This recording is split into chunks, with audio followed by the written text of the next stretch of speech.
The deal, worth a total of $24 million over 2 years, will bring the 8-year MLB veteran to the Bronx until age 32. This should finally put an end to whether or not superstar infielder Manny Machado will be in pinstripes next season. This may seem like a head-scratcher on the Yankees' part, but this deal only makes the team better heading into 2019. LeMahieu, a career .298 hitter, is expected to take on a utility role with the Yankees, a role which he might not be adapted to. He's only played 49 games outside of second base at the major league level.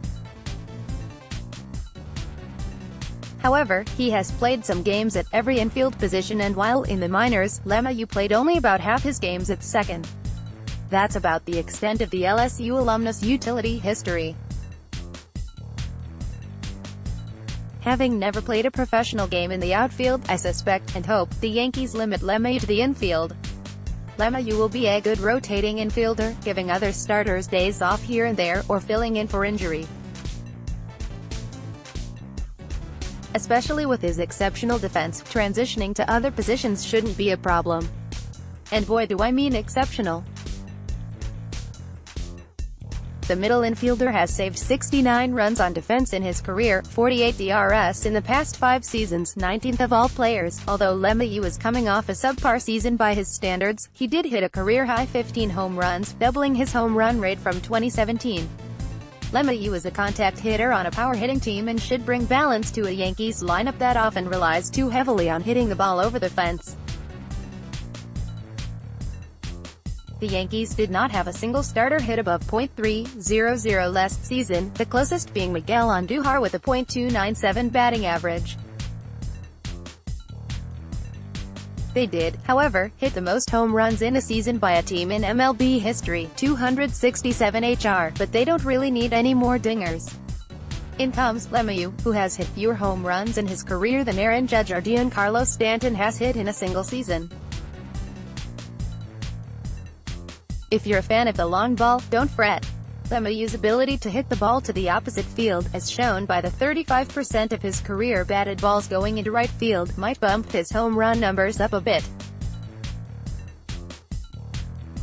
The dilemma is the Yankees not only have a crowded outfield but now they have a crowded infield as well.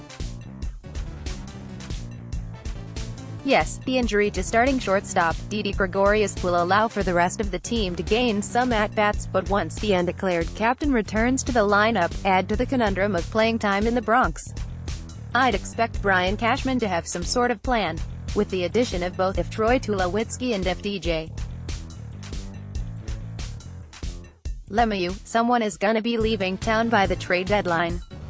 Especially on the new and improved, cost-efficient, New York Yankees, who focus much of their attention toward getting under the luxury tax threshold this past season. More from Yanks Go Yard now. Having passing up on 2 once-in-a-lifetime free agents in Manny Machado and Bryce Harper, the Yankees have shown they won't be convinced into long and franchise-damaging contracts anymore. Hence the hard pass on Machado as a semi-Gregorius replacement, and future Yankee star, even in light of Manny's public interest in being a Yankee. Therefore I suspect that multiple guys on this crowded Yankee roster will see their way out of New York mid-season, in order to acquire other pieces who will help push for a World Series the Yankees are so close to. The bullpen and rotation still look to be areas of concern, unlike the lineup. Just because the Yankees went out and signed free agent starters doesn't mean the rotation cannot be improved.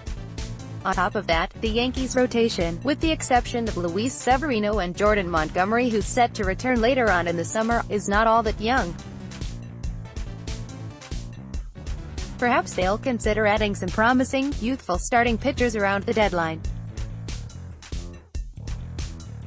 With the addition of the slick-fielding second baseman, the Yankees opened the doors to a bright future, if they play their cards right. DJ LeMahieu is not only a solid ball player, but he's also great trade bait for playoff contending teams. Next, Yanks avoid arbitration with Greg Bird if anything were to go wrong, injury-wise. LeMahieu will be called upon to step in, but otherwise, he could be a trade option once Didi returns, especially in a supplement to the broad trading block of the New York Yankees.